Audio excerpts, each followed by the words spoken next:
level na to, napakasimple lang ng ML. Alam mo kung sino nagpapahirap dito sa ML? Yung mga player! Di marunong mag-adjust! Simple lang naman yung larong to eh! Ang problema sa inyo, hindi kasi kayo nag-a-adjust! Kaya ang hirap ng ML!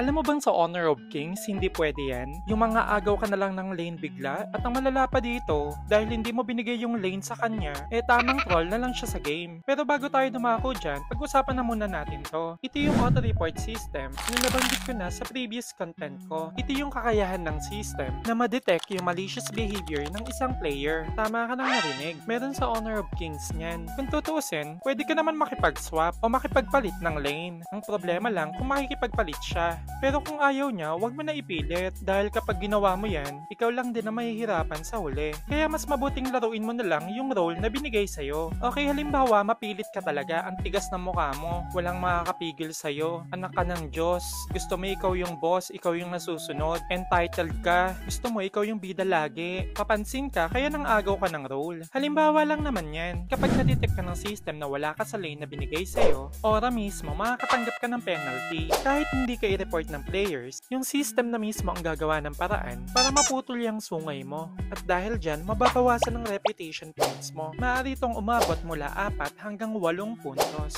So ibig sabihin, nasa 6 o 2 puntos na lang yung matitira sa'yo. At kung ipagpapatuloy mo pa yan, malamang sa malamang, hindi ka na makakapaglaro ng rank game. Kaya sa mga rank games mo, napakababa ng chance na may makalaro ka na troll, feeder, at nangaagaw ng lanes. Miski yung mga trash talk, hindi mo talaga mapapansin eh. Napakadalang talaga. Siguro sabihin na natin na sa 10 games mo, minsan may isa or wala talaga na toxic player kang makakalaro. Kadalasan ang pinaka-problema sa mga rank games ay matchmaking, which is a minimal problem kung ikukumpara mo siya sa toxicity. At siguro yung knowledge and skills ng team mo, pati ng kalaban. So maliban sa lane stealing, yung trolling na detect din ng system yon. Yung hindi ka tumutulong sa team, yung paikot-ikot ka lang sa base, kahit sabihin mo na wala kang deaths, may mga kills and assist ka dahil sa KS, for sure makakatanggap ka ng report, lalo na kung ni-report ka ng mga kakampi mo. At ang pinaka-obvious na dahilan para magkaroon ka ng deduction sa reputation points mo ay yung feeding. Kahit hindi mo sinasadya, aminin natin malakas yung kalaban, sugod ka ng sugod tapos hindi ka naman tinutulungan ng kakampi, tapos yung kills mo 0, yung deaths mo nasa 7 pataas, matik yan kahit hindi ka i-report ng players.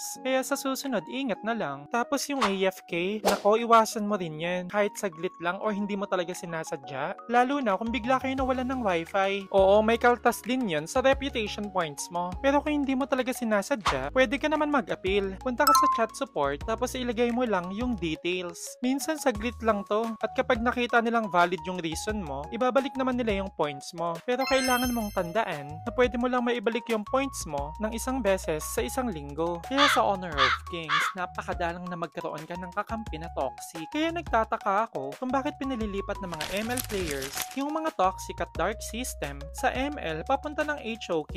At iyan yung dahilan kung bakit sila nasa ML. Dahil hindi sila magtatagal sa Honor of Kings. Siguro kailangan talagang ayusin ni ML yung kanyang report system para maiwasan yung ganitong players at para magkaroon ng kaayusan ng laro ng bawat isa. At isa yan sa mga hinahangaan at nirerespeto ng mga HOK players, ang malupit na report system ng Honor of Kings. So yun lang guys, kung bago ka lang sa aking page, huwag mo kalimutan na mag-follow and mag-react sa mga contents na ginagawa ko. At para rin updated ka sa mga nangyayari sa buhay ko. Chismosa ka naman, diba? Charot! Sana nag-enjoy ka sa video natin ngayon. See you next content. Bye-bye! Mwah!